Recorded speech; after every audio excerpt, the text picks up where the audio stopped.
Este contenido es un extracto de uno de nuestros directos en la plataforma de Twitch. Si quieres más vídeos y horas de contenido exclusivo, no olvides pasarte y seguirnos por nuestro canal. Mundo Skrull. ¿Y tú? ¿En quién confías? Pero bueno. Así que nada, chavales, vamos a ver qué lecturillas traigo, porque he traído unas cuantas, ya os digo. Hay de todo. Hay de todo. Traigo manga. O sea, otakus, traigo manga. Luego decís que no traigo nunca manga. Pues hoy sí. Hoy sí. Ahora bien, también os voy a decir, a lo mejor no es el manga que estáis acostumbrados, porque bueno, es el mío. Como dice Lore, voy a parafrasear a la gran Lore, que el Bruno es sota, caballo y rey y cosas muy concretas. Pues exactamente. Y eso es un poco lo que vamos a ver aquí. Mundo Skrull, recomendaciones. No digo novedades por lo que os cuento, sino recomendaciones porque aquí todo tiene cabida. Os traigo 4 titulitos, entre los que abrimos con algo fuerte, algo que tenía yo muchas ganas de traer. Este Helter Skelter, el cual tuvo una adaptación también en película, la cual no he visto, pero bueno, va a llamar la atención muchísimo, de Kyoko Okazaki, una autora que ya he traído en otras ocasiones, sobre todo con, bueno, he traído en otra ocasión con un cómic, un manga que me gusta mucho, uno de mis mangas favoritos, que también es publicado por Ponenmon, llamado Pink, que es esa historia, ¿no? De esa oficinista que al mismo tiempo se prostituye para poder mantener un cocodrilo, que aunque suena un poco extraño, que aunque suene un poco surrealista, no deja de ser un poco la tradición de cómics. Es una autora la cual se la relega en Japón, estamos hablando de los años 80, y se la relega un poco por cultura japonesa a...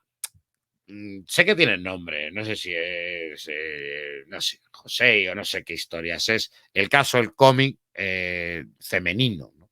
Pero eso era realmente una especie de etiqueta en un país que es bastante machista, que ya lo sabéis, como es Japón, en el cual se le ponía ya esa etiqueta como para un poco catalogar que el cómic que realizaban mujeres para mujeres era un poco arte menor. Pero yo creo que, fíjate, Kyoko Okazaki es bastante diferente, porque dentro de que escribe historias sobre mujeres, se centra mucho en lo que es en el lado femenino. Creo que hace una visión a la sociedad y creo que lo puede leer cualquiera. De hecho, este cómic es un cómic que se empieza a publicar, creo que en 1900, una revista en 1996, termina en el año 2003.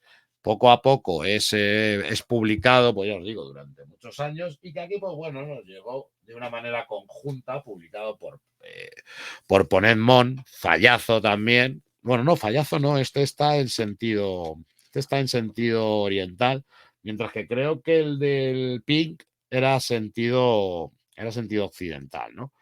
Que bueno, sí, era sentido occidental. Sí, sí, sí, totalmente.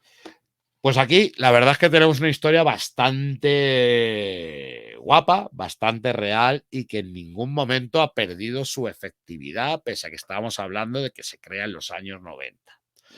Estamos hablando de Helter Skelter, estamos hablando de una personaje importante, de una famosa, de la chica del momento que protagoniza películas, que está de moda, que sale en todos los anuncios de televisión, que arrastra cantidad de fans, la chica más hermosa de todas, la más famosa de Japón, pues la cual ha llegado, pues eso, a ser lo más famoso, pero todo tiene una pequeña trampa porque ella al final se ha convertido en un experimento de diferentes operaciones de belleza, las cuales le hace mantener ese estatus, pero a partir de aquí veremos las exigencias que tiene que llevar a cabo con sus agentes publicitarios, con la compañía de talentos que la lleva, con todo lo que le pide la sociedad japonesa, que esto poco a poco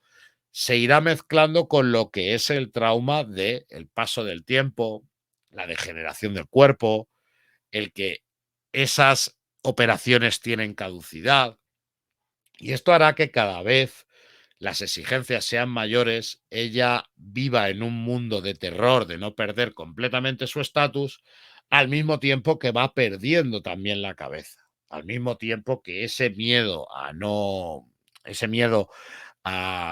ser la más bella, a no ser la más famosa, la termine convirtiendo en se acabó aquí tu vida, ¿no?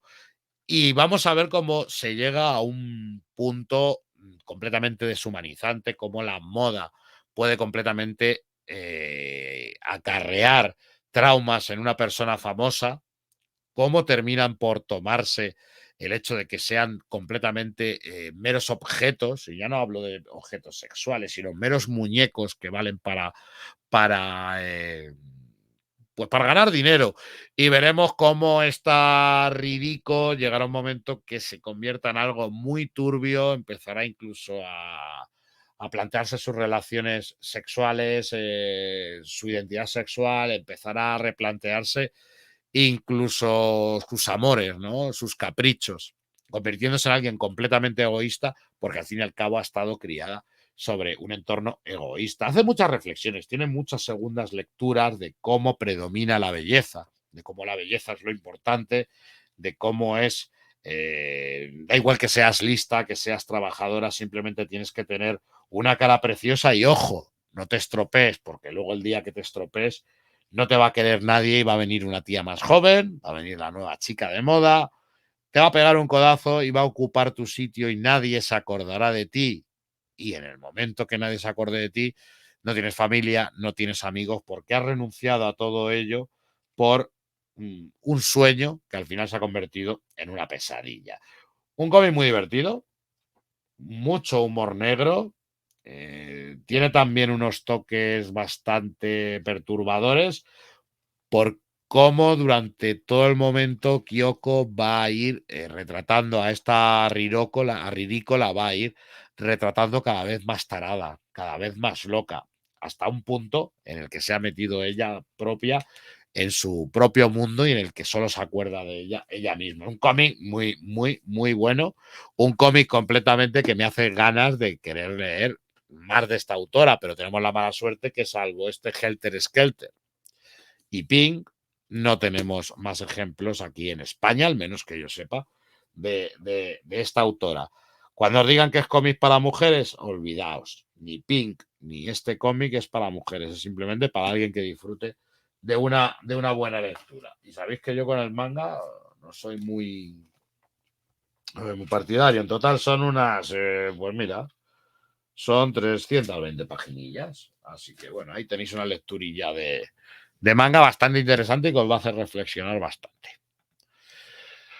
Bueno, algo que no sé por qué he tardado tanto en traer. Esto es una de esas joyas ocultas que nadie la hizo caso. Esto salió en el año 2012, quizá porque no había tanta tradición de cómic, no había tanto gusto por el tema del cómic.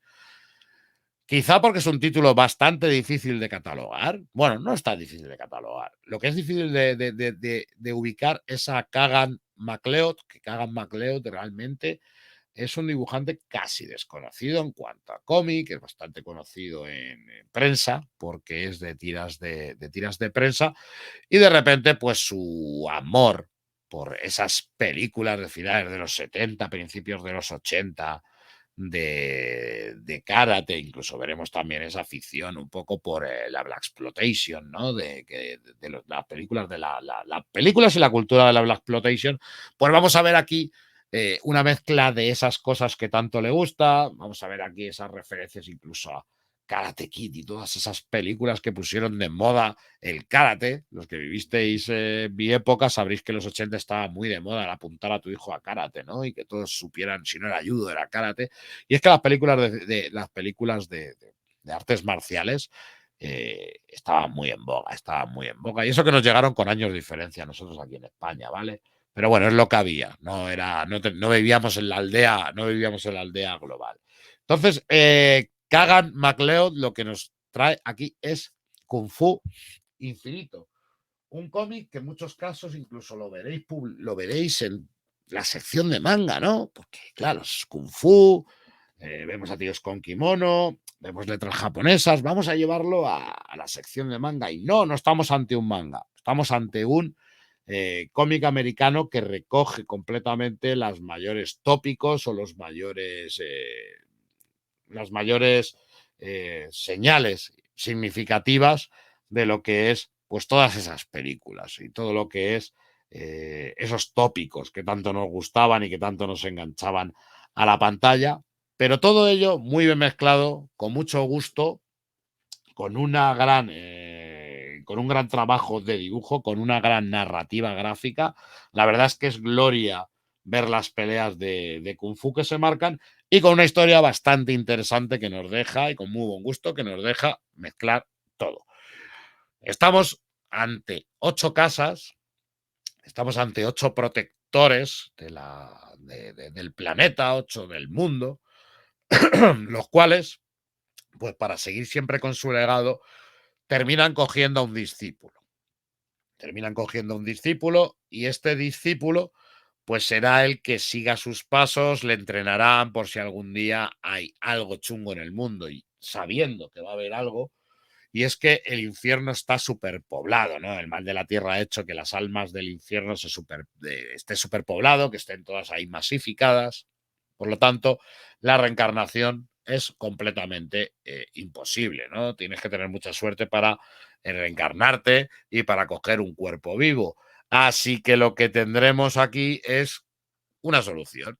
Pues vamos a meternos en el cuerpo de los muertos. Esto va a hacer que también le sumemos a esta fórmula de artes marciales y de Blaxploitation le metamos un elemento como pueden ser los zombies, pero olvidaos unos zombies torpes, tontos, sino que aquí incluso vamos a tener a zombies que son auténticos maestros del Kung Fu. La historia nos va a meter en uno de estos discípulos que es el que sigue todavía la bondad, porque poco a poco el Señor de la Oscuridad pues va ganando a los otros discípulos y los que un día fueron los protectores, pues prometiéndoles poder, prometiéndoles gloria, pues van a ir un poco saliendo de la luz, saliendo del lado de la luz. Y tendremos a este chico, que como podéis imaginar, es el típico chico que al principio pues no es que sea muy poderoso, pero poco a poco en su viaje, en esa misión que él tiene, pues irá encontrando a gente que le irá enseñando técnicas milenarias, como la grulla salvaje o como incluso ciertos golpes que son muy de flipados. Eso sí que es muy de manga, donde un ataque de repente te hace vomitar insectos, ¿no? Porque es el golpe mortal de tal emperador y tal. Una obra muy frenética, una obra muy bien contada. Son 400 paginacas. En su día esto fueron 400 paginacas y estaba a un precio de 22 euros o 24 euros, una cosa así. Y la verdad es que es una historia muy entretenida, que mezcla lo mejor de las películas de nuestra infancia, muy bien contado y con una belleza visual que, como veréis, es blanco y negro, con escala de grises, con un dibujo muy americano, muy indie. En muchos casos incluso llega a ser, sin perder el realismo que tiene de movimientos y de narración, un poquito pues surrealista, ¿no? Un poquito de caricatura. Mirad esas manos o mirad esos rostros, pero al mismo tiempo mirad qué maestría a la hora de narrar la historia. Son 400 páginas porque necesita también mucha extensión, ¿no? Porque hay auténticas páginas que son completamente de batalla y que es sobre todo pues para lucirse en una historia bastante interesante. Muy recomendado, si podéis echarle un ojo, porque yo creo que a más de uno os va a gustar. Tiene unos elementos que para nada son originales, pero tiene unos elementos que están muy bien mezclados y que supone que este cómic sea completamente un experimento pues bastante agraciado. Yo lo cogí en su día, el otro día me apareció, me lo volví a leer y dije, hostia, esto tengo que recomendarlo y esto tiene que saber la gente que existe y tiene que saber la gente que no es un manga.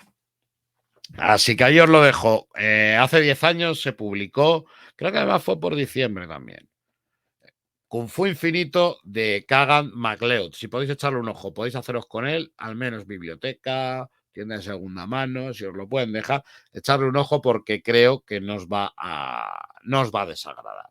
Para que nos hagamos un poco idea del estilo de narrativa, Last Man, un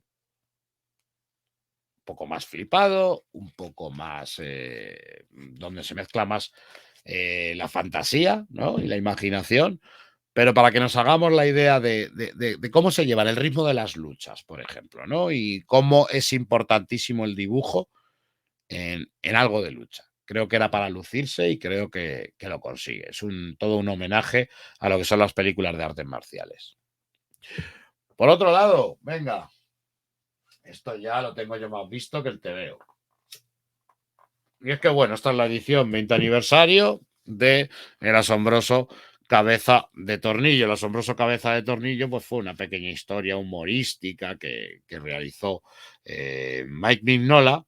Y bueno, luego con el tiempo pues se han ido agregando ciertas imágenes, se han ido agregando pues ciertos pin-ups de Mike Mignola con otras historias cortas que han sido recogidas en diferentes recopilatorios, por ejemplo, de Dark Horse, ciertas historias a las que le tiene el autor mucho cariño y han aparecido en otro sitio, aquí completamente recopiladas, contada su historia de por qué surge.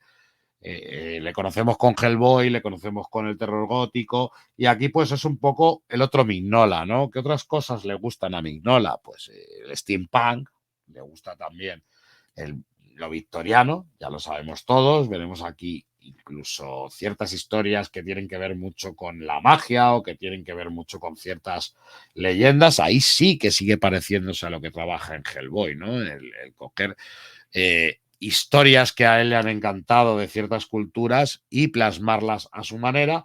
Y también tenemos el ejercicio curioso, ¿no? En el de que tenemos una historia de extraterrestres, tenemos directamente una historia de ciencia, de la ciencia ficción más clásica a la Orson Welles, ¿no? A la Guerra de los Mundos.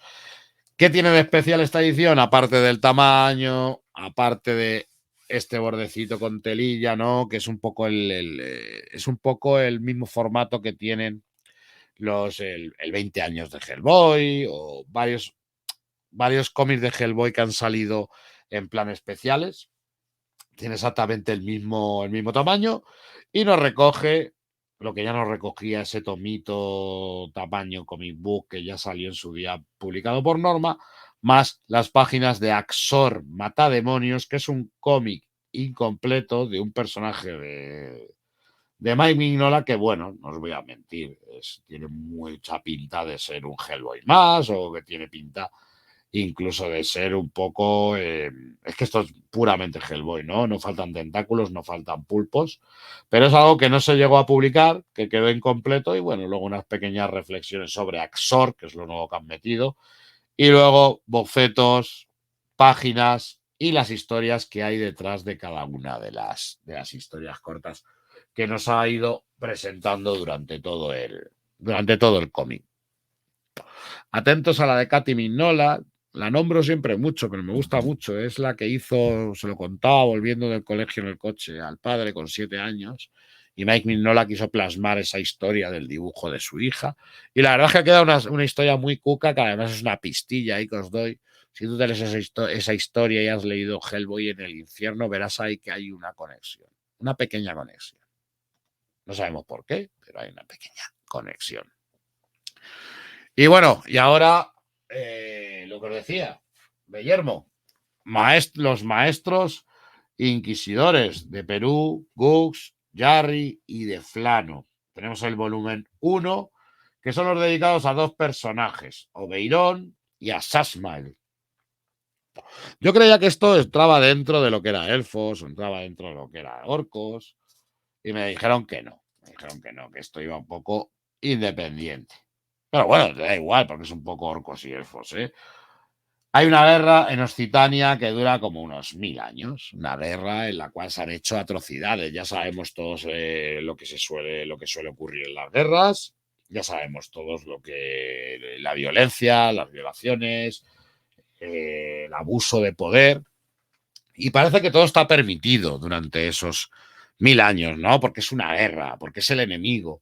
Pero ¿qué ocurre cuando acaba la guerra? Cuando acaba la guerra siguen esos vestigios, por todas las zonas sigue habiendo esos vestigios de ganadores, de perdedores, de sublevados, de los que están completamente abajo y los que están completamente arriba y cómo siguen haciendo ese uso de poder. Ya no hay guerra, ¿Por qué se hace, no? Esa esclavitud, ¿por qué se hace esa violencia? Pues aquí habrá un grupo de hechiceros, los cuales pues, firmarán una especie de pacto en los cuales pondrán orden y pondrán justicia en un mundo que está completamente derivado al caos con todas las consecuencias de esa guerra. Surgirán pues, distintos personajes a lo largo, me imagino que en este tomo es el número 1, son los 2 que he nombrado, cada uno con su personalidad, cada uno con su manera de pensar, con su historia personal e incluso con diferentes poderes.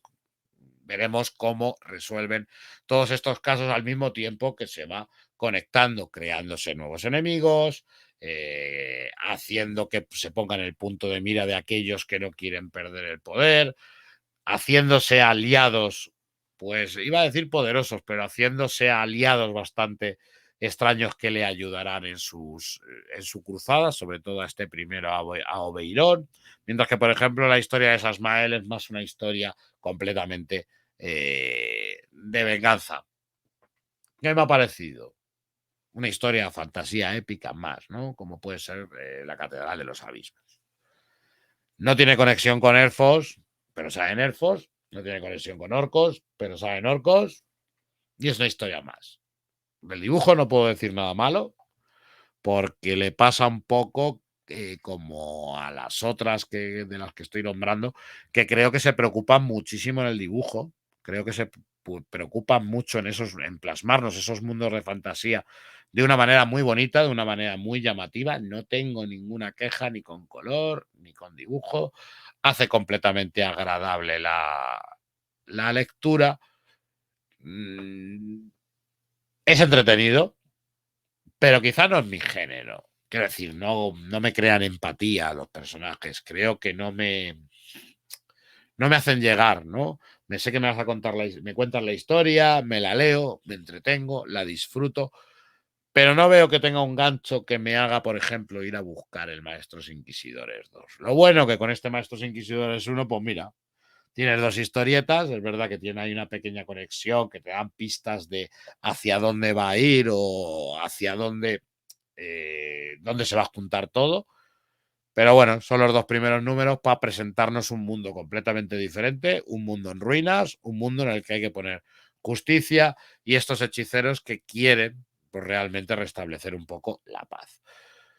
Eso es lo que tenemos. Maestros Inquisidores, una historia de fantasía épica que gustará pues, a todos esos que estéis con elfos, que estéis con orcos, que estéis con druidas y que estéis con druidas, no sé si druidas, creo que druidas también es de esto, ¿no? Y que estéis pues incluso los de Conan. Si os gustan los Conan, aquí nos van a faltar las espadas, nos van a faltar los brujos, nos van a faltar las grandes bestias, nos van a faltar los personajes de fantasía. Pero tampoco es una obra maestra, eso lo vamos a decir así de claro. Simplemente una historia pues entretenida, que si no teníais demasiadas series abiertas ya con el mundo de fantasía, pues aquí tenéis otra serie, Los Maestros Inquisidores, aunque, ojo, como yo desconozco este mundillo, me dijeron que no tiene nada que ver con los elfos. Pero bueno, año 1150, las tierras de Occitania. Ahí os lo dejamos, Maestros Inquisidores. Si os gusta la fantasía épica, no va a defraudar. Y si no te gusta la fantasía épica, pues si puedes gastarte el dinero en otra cosa. 27 euritos. 2 historias que la verdad es que al menos te dejan con la sensación de haber leído algo, pero algo que te lo pueden poner en una película a las 4 de la tarde. Aquí terminamos. Recomendaciones de Mundo Skrull. Mundo Skrull. ¿Y tú? ¿En quién confías?